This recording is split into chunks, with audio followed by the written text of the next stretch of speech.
Hello, with me today I have Richard Jeffery, CEO at ActiveOps, which is just listed on the AIM market. For those who don't know, and in simple terms, could you please explain what ActiveOps does? ActiveOps is a management process automation company. What does that mean? It means we provide automation for enterprises with the challenge of matching work and capacity in very large numbers of people. Our clients are banks, BPOs, outsourcing companies, financial services, anywhere where there's a lot of people engaged in clerical activity. And if you reduce what we do more to its absolute simplest, we enable them to much more precisely match that work and capacity. So by using our software and its embedded methodology, which we've built up since 2005, organizations are able to manage their efficiency much more easily. They manage their service levels, and in a world that's only getting more complex all the time, they're able to demonstrate and show that they're in control. Because if you imagine the world of compliance, regulation, oversight, these sorts of organizations, they're running things that matter to the global economy. The payment systems, credit cards, the infrastructure that we all take for granted have to be absolutely solid. Can you describe the market you operate in, how it's changed, and how you see it evolving in the coming years? That's a great question. When you look across at analogues or other areas of software and how they develop, I think the parallel or the link is very much in contact center.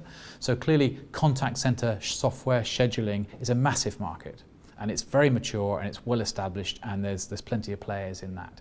And that came about because there was a particular need to match work and capacity in a type of work, handling telephone calls, whilst delivering a service level. That is a very understood business problem.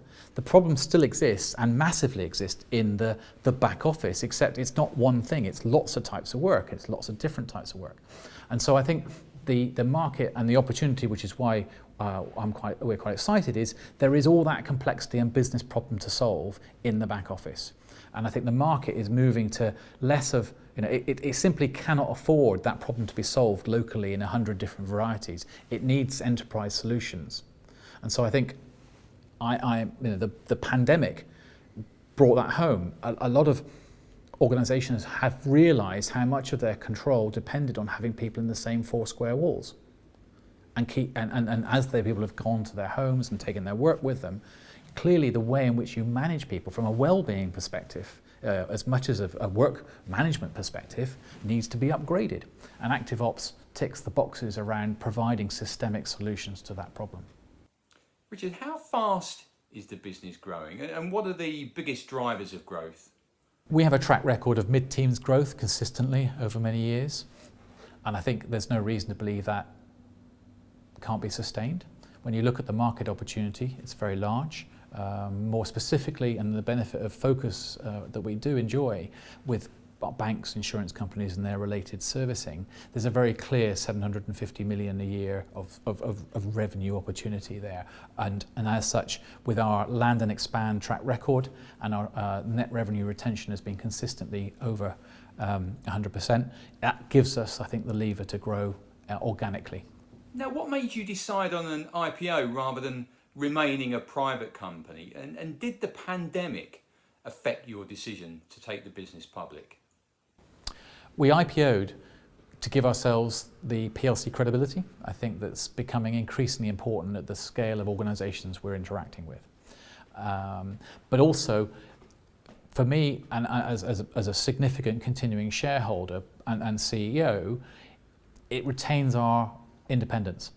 I think we see a massive market opportunity which we've demonstrated the ability to exploit over a number of years, and I see this as like the next logical stage without, if you like, compromising on some of the how we fit into other organisations. I think as the impact of the pandemic has been interesting, and it actually deferred our decision to float, because the practicalities of coming to the market last year were quite challenging, let's say. But I think in many ways the benefit is it has in a market opportunity sense, demonstrated the need for ActiveOps' solution very clearly, and as such, in terms of the proposition, as it were, is only getting stronger all the time. Richard, how will you generate positive returns for shareholders as a listed company?